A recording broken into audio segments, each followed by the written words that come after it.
Bonjour à tout le monde. J'espère que vous allez bien et vous vous comportez bien. Également, nous allons commencer notre vidéo d'aujourd'hui. Alors, comme vous voyez, nous sommes dans un champ agricole avec une mauvaise herbe qui représente notre objectif d'étude d'aujourd'hui. On va s'intéresser à analyser les fleurs pour un examen complet de l'androcée, l'ensemble des pièces reproductrices mâles de la fleur. Mais tout d'abord, il faut connaître que systématiquement, notre plante appartient au genre Datura, qui fait partie lui-même de la famille des Solanacées, dans le sous-classe des angiospermes dicotylédones gamopétales. C'est-à-dire que cette plante-là possède des pétales qui sont soudés. Toujours le suffixe gamo, ça veut dire soudé, marié. Alors, cette famille des Solanacées comporte plusieurs espèces qui partagent tous le même caractère, c'est-à-dire la présence d'une substance chimique dans leur structure tissulaire qui s'appelle la solanine, d'où l'appellation solanacée. Alors, cette solanine est un glycoalcaloïde, c'est-à-dire un alcaloïde qui porte des sucres comme le galactose, le rhamnose, etc.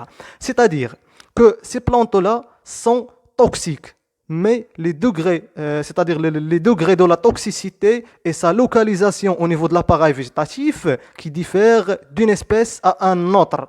Alors également, c'est la famille des tomates, matisha, c'est la famille de la pomme de terre, batata, c'est la famille de l'aubergine, ngel, le poivron, c'est-à-dire le tabac, etc. sont tous des solanacées. Bref, passons alors à notre examen de l'androcée, de la fleur de notre plante Datura officinale. Pourquoi officinale? On verra ça à la fin de la vidéo. Alors, notre plante d'aujourd'hui, premièrement, et comme vous voyez, la fleur possède un aspect très beau. Mais à la fin de la vidéo, je vais vous montrer très bien la beauté exacte de cette fleur. Et n'hésitez pas, je vais vous montrer une chose qui est très très très importante et extraordinaire à la fin de la vidéo. Mais restez avec moi et concentrez-vous. Donc, premièrement, avec l'examen de l'androcée, et premièrement, comme j'ai dit, l'androcée est constitué d'un nombre défini des étamines, ça veut dire 5, qui sont disposés d'une manière verticillée, et on dit botaniquement que mon androcée est méristémone. Est-ce que vous vous souvenez de ça?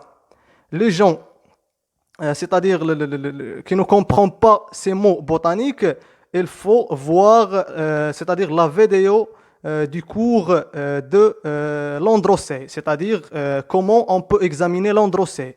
Alors, deuxièmement, le filet, c'est-à-dire la partie allongée qui s'insère au niveau de l'antère, ce filet-là, pour ces plantes-là, et pour, c'est-à-dire cette plante précisément, le datura, il s'insère à la base de l'antère. Et on dit que les antères sont basifixes. Basifix, ça veut dire que la fixation est assurée et faite à la base de l'antère. Alors ça, d'une part. Alors, troisièmement, les étamines disposent d'une manière alterne par rapport au pétale et opposée par rapport au sépale. Donc, botaniquement, mes étamines sont alternipétales, c'est-à-dire sont alternes par rapport au pétale, et épisépales, c'est-à-dire sont opposées par rapport au sépale.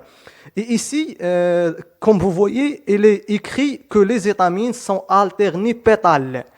Mais c'est-à-dire il est écrit que les étamines sont épipétales ici dans le dessin. Alors c'est juste une petite faute, c'est pas grand chose.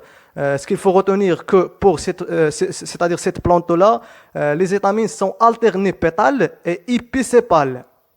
Alors, quatrièmement, le nombre des étamines est égal au nombre des sépales et des pétales. C'est-à-dire que nous avons 5 sépales, 5 pétales et 5 étamines. Donc, mon androcée est isostémone. Iso, ça veut dire identique, le même nombre. Cinquièmement, les fonds de déhiscence, c'est-à-dire au niveau des antères, sont dirigés vers l'intérieur, c'est-à-dire en face du gynécée, l'appareil reproducteur femelle. Et on dit dans ce cas-là que nous avons un déhiscence des antères qui est introrse.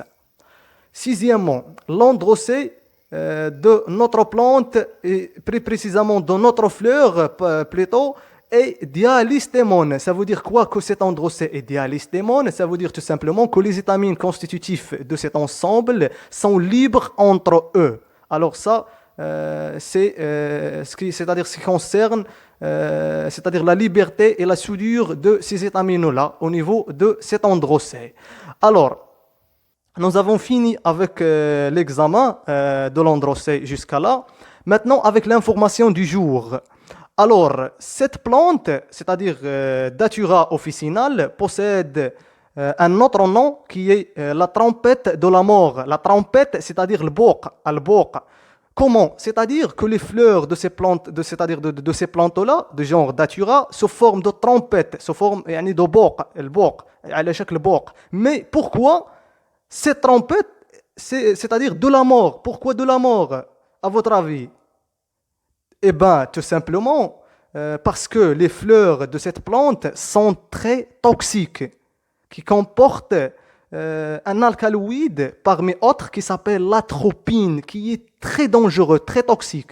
Et sachez que ces fleurs-là produisent à maturité des graines qui ne sont pas moins toxiques que la fleur, bien sûr. Et la consommation d'un adulte de 11 à 12 grammes de ces graines induisent la mort. Et sachez que pour un enfant, 4 grammes peuvent l'affecter. Alors ça, d'une part.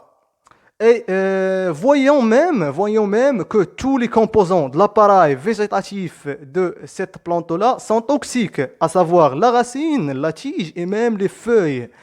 Alors, ça pour la toxicité de cette plante. Mais n'oubliez pas, et il faut savoir que cette toxicité a des avantages dans les domaines médicinal, pharmacologique et même dans la phytothérapie. Alors, plus précisément, c'est dans le traitement de certaines maladies qui sont dangereuses. Alors, c'est fini. Si vous aimeriez cette vidéo, cliquez sur j'aime, c'est-à-dire الإعجاب بهذا الفيديو بطبيعة الحال إن أعجبكم. Et n'oubliez pas de partager ces contenus avec vos collègues qui s'intéressent bien sûr. Et à bientôt.